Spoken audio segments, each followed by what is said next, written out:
작년 말부터 뭐 교도관 월급이 밀리고 있다에서부터 시작을 해서 국가의 국방이나 어떤 경찰력 등 안보와 연결된 이런 분야에서 비용 지급이 늦어지고 있다는 것은 사실은 심각한 우려를 낳는 일이라고 얘기하지 않기는 조금 어렵다는 생각이 듭니다.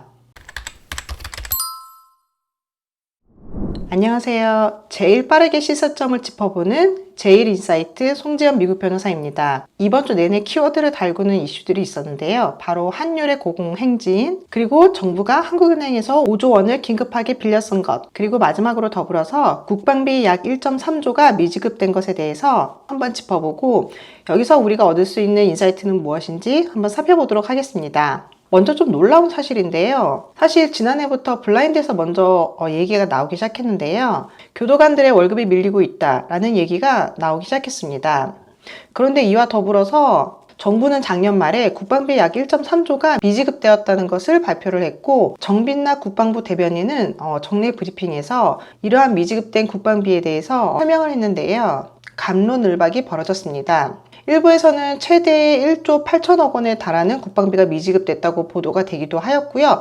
국방부 대변인은 1.3조, 1조 3천억 원 정도가 실시간으로 지급이 좀 밀리고 있다, 이렇게 얘기를 했습니다. 국방부 관련한 비용에 대한 미지급은 굉장히 큰 의미를 가지고 있다고 생각이 드는데요. 우선 기본적으로 국방 분야의 집행은 나라에서 최우선으로 생각해야 되고, 그 다음에 또한 시급성 또한 가장 우선순위에 있는 그런 비용이라고 볼 수 있습니다.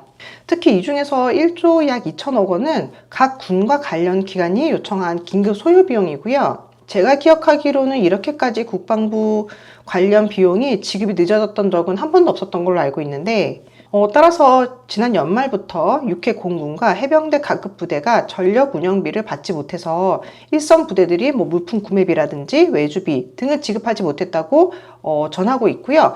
또 이로 인해서 방위사업청 같은 경우에는 방위사업청이 집행하는 어떤 방위력 개선비도 연말부터 지급이 되지 않아서 상당한 수의 방산업체들이 뭐 지급 상여금이나 뭐 자재대금 등을 주지 못한 것으로 알려졌다고 보도가 되고 있습니다. 물론 이에 대해서 이제 국방부 대변인은 이것이 단순한 시스템 오류다, 즉 이제 뭐 신청이 정상적으로 이루어졌느냐, 뭐 신청이 늦게 이루어졌다, 이렇게 설명을 하다가 그다음에 이제 신청은 정상적으로 이루어졌지만 이에 대한 어떤 딜레이가 어떤 알기 어려운 오류로 인해서 생기고 있다, 이렇게 설명을 하는 것으로 보도가 되고 있는데요. 뭐 사실 여태까지 한 번도 일어났었던 적이 없던 시스템 오류가 지금 갑자기 일어난다는 것도 사실은 조금 이해하기는 어렵고요. 국방부나 방위사업청 같은 경우에는 정상적으로 신청을 했다, 이렇게 설명을 하고 있습니다.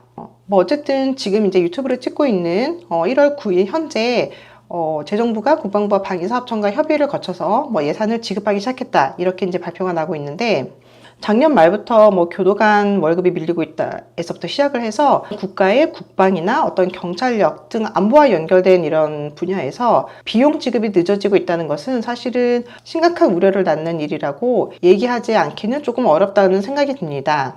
그리고 또 이와 더불어서 얘기가 나오고 있는 것이, 정부가 계속해서 이렇게 국방비 등을 일부 미지급한 것으로 알려져 있는 상황에서 지난달 또 일시 자금 부족을 인해서 한국은행에서 5조 원을 빌려 쓴 것으로 나타났습니다. 이건 사실 정부가 지난 2025년 9월에 14조 원을 차입한 이후에 석 달 만인 12월에 다시 5조가 되는 돈을 차입하게 된 것인데요. 물론 정부는 이것이 이제 세입과 세출 사이에 이제 시차가 발생했기 때문에 자금이 일시적으로 부족해져서 한국은행에서 잠깐 일시적으로 돈을 빌렸다가 대갚는, 즉 일시 대출 제도, 개인적으로 보자 그러면 어떤 마이너스 통장과 비슷한 그런 유사한 제도를 이용했을 뿐이다라고 얘기를 하고 있는데요. 아무리 그렇다고 하더라도 이렇게 큰 규모로 부족한 재원을 임시로 조달하는 사례가 잦다는 것은 사실 재정이 이렇게 건강하다고 얘기하기는 좀 어려운 신호가 아닌가라는 생각이 듭니다.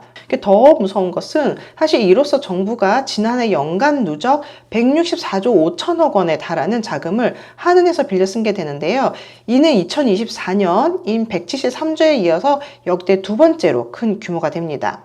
그럼 뭐 이렇게 큰 돈을 빌려 쓰는 게 어떤 문제가 있느냐라고 얘기를 하시는 분들도 계시겠지만, 사실 돈을 빌리면 거기에 대한 이자를 반드시 납부를 해야 되는데요. 이건 정부도 마찬가지입니다. 그래서 따라서 예를 들어서 뭐 4분기, 지난 4분기만 해도 뭐 157억 5천만 원 등 작년에 총 1,580억 9천만 원의 이자를 한은에게 납부했습니다. 이 연간 누적 이자액도요, 2024년에 이어서 역대 두 번째 고액인데요. 사실 이렇게 이자가 커지는 것도 문제지만 이렇게 큰 이자를 지급하고서라도 지난달에 5조 원에 달하는 급한 돈을 빌려 썼는데, 그럼에도 불구하고 국방비에서 뭐 보도에 따라서는 1.2조 원에서 뭐 1.8조 원이라고도 하는데, 뭐 대략 뭐 1.3조 원이라고 얘기를 하자면, 이렇게 중요한 부처 예산을 제때 집행을 하지 못한 것은 어떤 시스템의 문제가 있다든지 관리의 문제가 있다든지 아니면 비용 집행의 우선순위에서 국방부 비용이 분명히 뒤로 밀렸다는 것이기 때문에, 과연 언제 어떠한 비용부터 정부가 이거 세입과 세출을 집행을 했는지를 구체적으로 따져봐야 할 필요가 있지 않나, 이렇게 생각이 됩니다. 정부가 일반적으로 집행하는 비용을 크게 둘로 나눠보자면 국방 및 외교 분야와 국내에 필요한 비용, 이렇게 두 가지로 나눠볼 수 있을 것 같은데요. 물론 절대적인 규모는 국내에서 집행이 되는 비용이 훨씬 더 클 수도 있겠지만, 반드시 비용 집행이 먼저 이루어져야 할 분야가 어딘지를 정하는 것은 어떤 정치적인 신념과 관계없이 분명히 정해져 있어야 할 국가의 기본적인 운영 원칙이라고 생각합니다. 따라서 이러한 원칙이 어디를 향해 흐르고 있는지를 우리는 항상 주시하고, 이러한 현상을 통해서 시사점을 찾아낼 수 있어야 합니다.